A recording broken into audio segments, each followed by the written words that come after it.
তো এখানে তেল দিয়ে দিয়েছি, তেল গরম হয়ে গিয়েছে। আমি এখন তেলের মধ্যে আস্ত জিরা দিয়ে দেব। এখানে আমি ফুলকপি আর আলু ভাজি করব।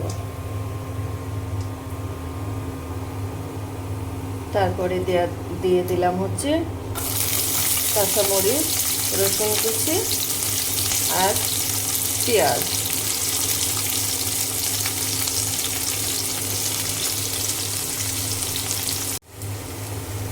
আমার বড় মামা মারা গিয়েছে স্ট্রোক করে। সবাই আমার মামার জন্য দোয়া করবে, আল্লাহ যেন আমার মামাকে জান্নাতবাসী করেন। কি আর বলবো, বলার কোনো ভাষাই খুঁজে পাচ্ছি না। সুস্থ মানুষ স্ট্রোক করে মারা গিয়েছে। এখানে পেঁয়াজটা ভাজি করা হয়ে গিয়েছে। আমি এখন ফুলকপি দিয়ে দিলাম, ফুলকপি আর আলু।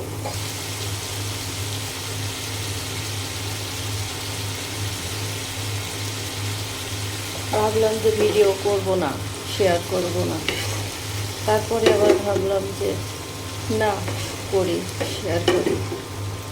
না, আপনারাও তো পরিবারের মানুষ, আপনাদের তো জানানো প্রয়োজন।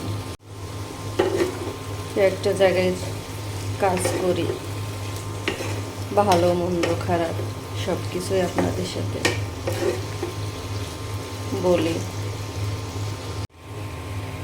এখানে ডিম ঘোনা করব, ডিম চুলে রেডি করে নিয়েছি, আর এখানে বাকি মশলা রেডি করে নিয়েছি, আর এখানে ফুলকপি ভাজিটা হচ্ছে। তো আমার মামা ছিলেন হচ্ছে প্রাইমারি স্কুলের হেডমাস্টার। তো উনি অনেক ভালো মানুষ ছিলেন। এখানে যে ভাজিটা হচ্ছে, আমার নানি এখনো বেঁচে আছে।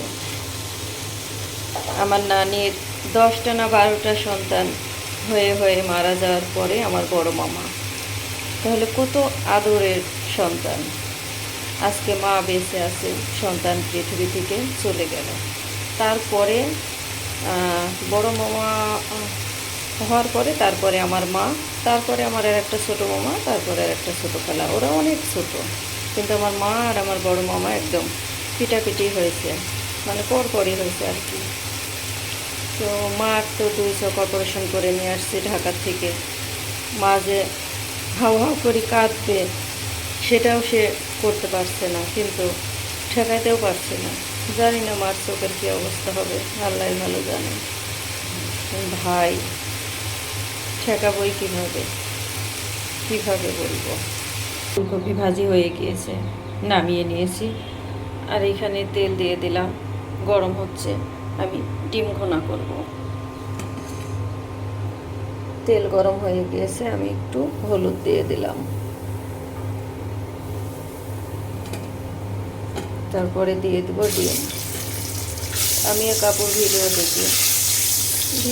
দেখি, অনেকজনেরই ভিডিও দেখি, যখন সুযোগ পাই ছেড়ে দিয়ে রাখি। কিন্তু ওই আপুকে সবসময় বলতে শুনি যে আসার সিরিয়াল আছে, যাওয়ার কোনো সিরিয়াল নাই। হ্যাঁ আপু, একদম সত্য কথা, যাওয়ার কোনোই সিরিয়াল নাই। এখানে ডিম ভাজি করা হয়ে গিয়েছে, আমি লাল লাল করে ভেজে নিয়েছি, নামিয়ে নিয়েছি। আর এখানে ওই তেলের মধ্যে পেঁয়াজ দিয়ে দিয়েছি। এখানে পেঁয়াজ ভাজি করা হয়ে গেলে আমি এখানে বাকি মশলা রেডি করে রেখেছি, দিয়ে দেব। তো এখানে এই যে মশলা কষানো হচ্ছে, আমি পেঁয়াজ ভাজি করা হয়ে গেলে তারপরে বাকি মশলা দিয়ে দিয়েছি। মশলাটা ভালো করে কষিয়ে নেব। আমাদের জন্য সবাই দোয়া করবেন, আমাদের ছোট পরিবারটির জন্য দোয়া করবেন। আমরাও আপনাদের সবার জন্য অনেক অনেক অনেক দোয়া করি, যেন আল্লাহ পাক যার যখনই মৃত্যু যায় যেন মৃত্যুটা ঈমানের সঙ্গে হয়। তো কথা বলতে বলতে হয়তো আজকে অনেক কথাই আপনাদের সঙ্গে বলে ফেললাম। তো এখানে যে মশলা কষানোটা হয়ে গিয়েছে, আমি এখন ডিম দিয়ে দিলাম।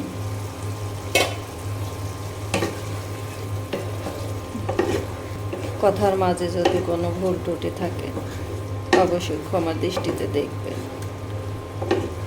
আর আমার মামার জন্য সবাই দোয়া করবেন, আল্লাহ যেন ওনাকে বেহেশত নসিব করেন। তো এখানে যে ডিম ঘন করা হয়ে গিয়েছে, নামিয়ে নিয়েছি। আর এখানে ফুলকপি আলুর ভাজি, ওই পাশে সালাদ কেটে নিয়েছি। তো ভিডিওটি আমি আজকে এখানেই শেষ করব। সবাই আমার মামার জন্য দোয়া করবেন, আমাদের জন্য দোয়া করবেন। আপনাদের জন্যও রইল অফুরন্ত ভালোবাসা ও দোয়া। আসসালামু আলাইকুম।